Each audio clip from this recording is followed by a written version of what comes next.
doon sa sa video ni Story One. Sa kasabahay na pinauwi ng amo dahil nakakita daw siya ng multo. Okay. Ito guys, sabihin ko lang ha, based on my experience dito, 5 months pa lang ako dito sa bahay ng amo ko. Mag-isa lang ako at usually mag-isa lang talaga ako kasi palaging tulog ang mga amo ko. Minsan lang nandito yung mga anak ng amo ko, yun lang nakakarinig ako ng bata o nakakita ko ng bata o maingay ang bahay. Pero kadalasan pag wala sila dito, tahimik talaga ang bahay at mag-isa lang ako.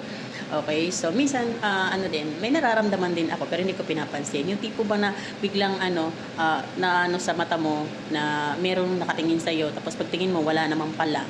So hinahayaan ko lang, hindi ko naman siya pinapansin. Although natatakot ako pero hindi ko naman siya pinapansin. Hindi ko na siya inaano. Tapos hindi ko na rin sinasabi sa amo ko na may nakikita ako. Ganun. Kasi itong bahay nila, malaki ito, 3rd floor itong bahay nila, may elevator, paakyat baba. At ako lang ang dito, tagalinis dito, mag-isa lang ako dito. So, yun nga sabi ko ay kadalasan mag-isa lang talaga ako maghapon dahil tulog sila palagi.